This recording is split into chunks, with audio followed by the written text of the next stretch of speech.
We actually understand that because Dr. Ray and I were just talking about our clinic today, and both of us were like, no, we didn't have lunch. We worked through lunch so we could be here. So we're going to, when we retire, we can have lunch. We can have lunch. Okay. Who else? Who else feels like they're doing well connecting? Yeah. Book club or to an organization that has a book club? Oh, I love it. Yeah, book club. That's great. Who feels like, you know what, I've got opportunity, this is really vulnerable. Who feels like they have opportunity for better connection? I do. Yeah.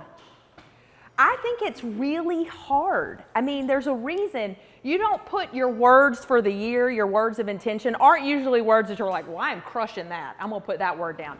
They're usually words you need to work on. So even for me, who, like Lindsay said, I pretty much love all human beings, and I want to connect all the time, it still requires a lot of intention for authentic connection. And so that's something that I wanted to talk to you all. There is a great book by Dr. Henry Cloud. Are you all familiar with the book Boundaries?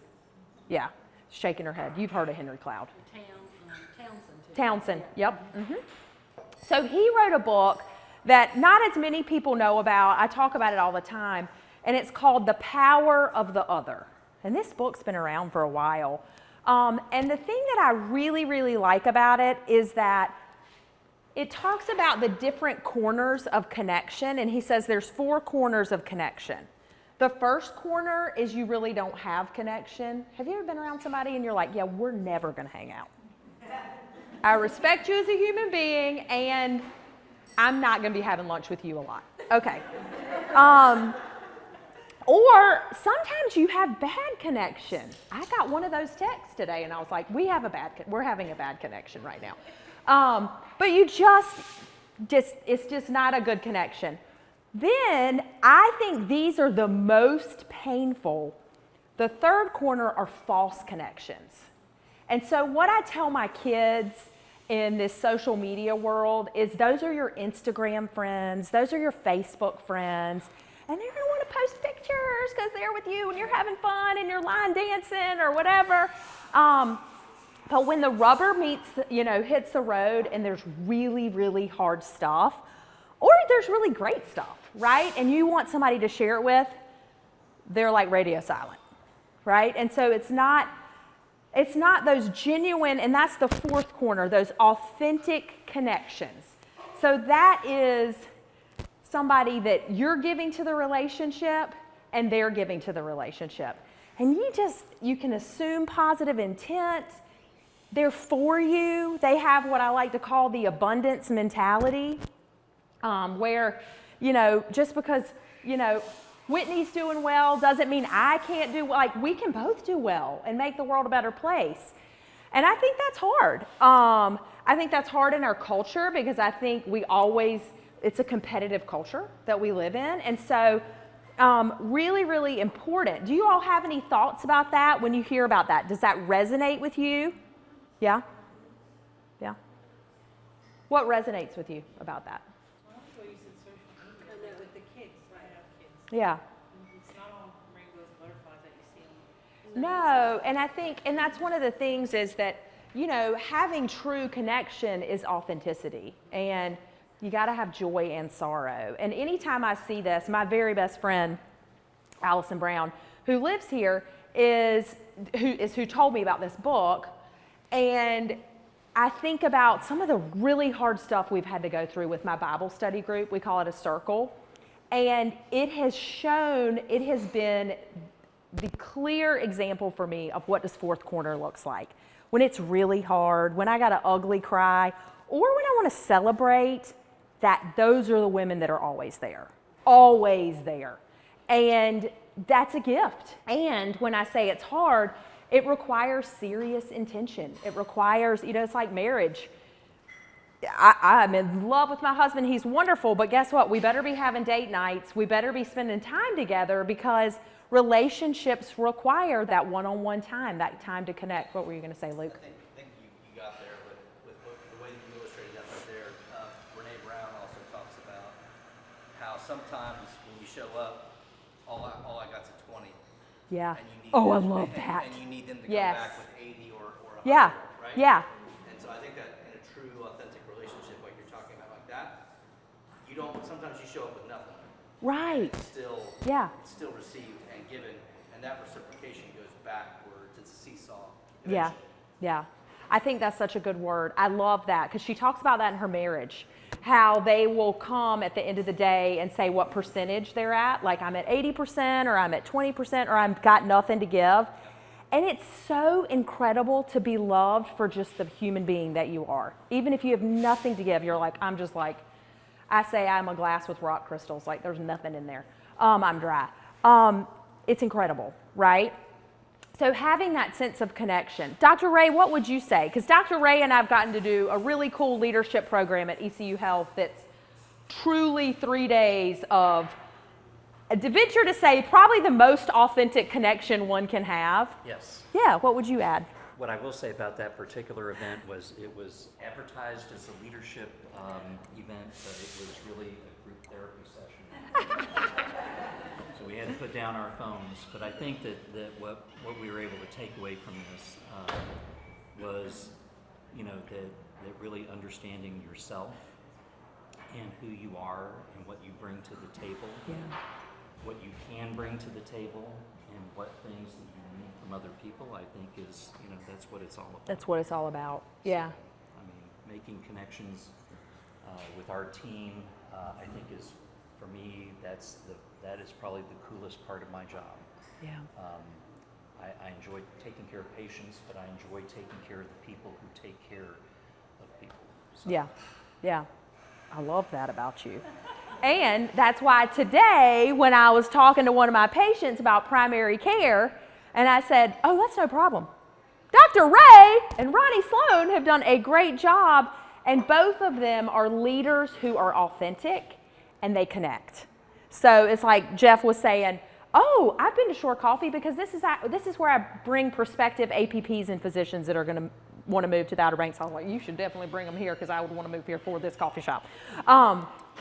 And so just recognizing connection, it's so important in our personal life. It's really important in our professional life because work can be really hard. And I'm not retired yet, but I can't wait. I'm living for lunches. So it's just so very important to think about, we know, I was Googling, I was actually asking Copilot, Lindsay, because we love Copilot, AI, all the ways to connect. And we kind of know all the ways. You've got some great ways. Maybe you should come up here and share all the ways that you're connecting. But thinking about ways that feel good to you to connect. So I do think you have to think about, I'm an introvert or I'm an extrovert. There's situations that I would feel completely comfortable in that my husband would be like, no, you're going to have to hog tie me to get me to go to that event. Because he's an introvert and I'm an extrovert, right? So thinking about where do you feel like, to Jeff's point, you can be that authentic version of yourself for connection. Science shows it positively impacts your sleep to connect. It improves your immune system. It greatly improves your cognition. A lot of times I'll get asked to speak on dementia prevention. One of the best things you can do is connect with other humans. So social connection is imperative for that. It improves heart health. We talked a little bit about that. It supports your emotional well-being. That's one of the things that we definitely saw, and I know, Jeff, you could speak to this too, so much more depression and anxiety. I mean, that's an everyday thing, unfortunately. And I think a lot of it existed before COVID. Yeah. And that just has made it worse. I think the Yeah. isolation that people experienced as a result of the COVID pandemic really just... It was like gas on a fire. Yeah. Yeah, for sure. So one of the things that we do when we're talking to patients is we'll ask them to set SMART goals for maybe exercise, nutrition. I want to ask you all to set a SMART goal, and let's share some for connection. So a SMART goal is specific, it's measurable, it's attainable, it's realistic, and it's time sensitive. For instance, mine would be, and needs to be, I'm going to go on a date with my husband twice in the next 2 months. Let's be realistic. I mean, and that's like for the win. I've set one for our Rotary Club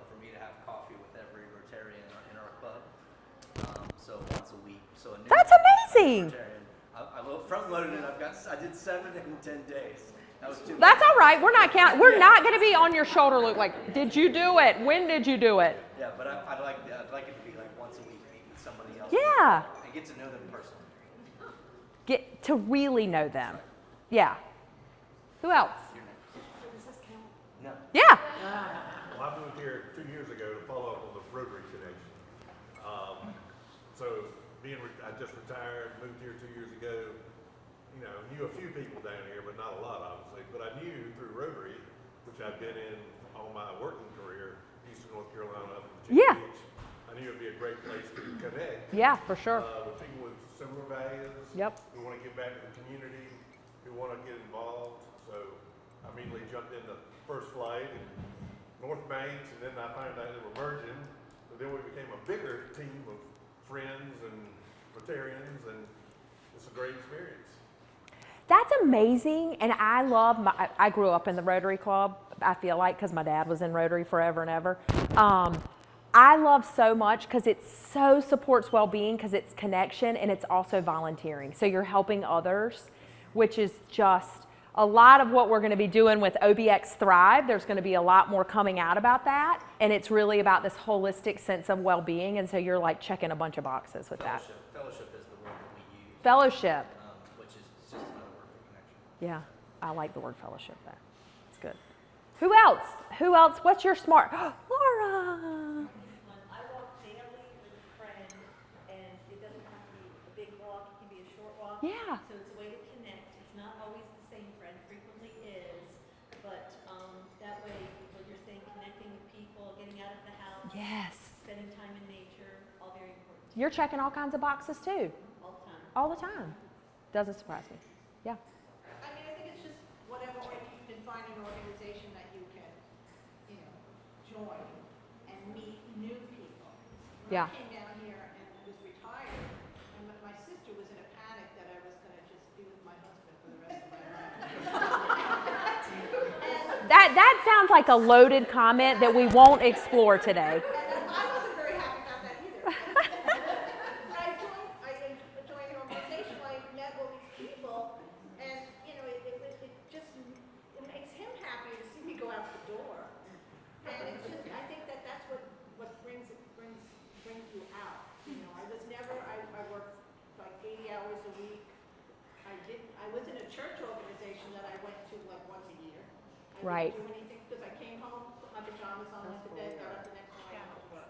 And now having time, it was great. I think it brings out the different me because I was a completely different person. You're repurposing yourself. I don't like the word retire, I like repurpose. Because you really are. Yeah. Emails on Sunday night, but just having that connection is so important. How about you, Marielle? What's your goal for the next month for connection?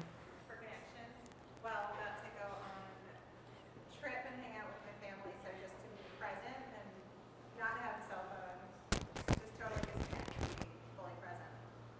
Marielle is not telling you that she is going on an RV trip with her 3 children and her husband for a week, all over the place. Yeah, so fun. Well, thank you all. We are excited that you're here. This is the first of many connection times that we're going to have around our OBX Thrive.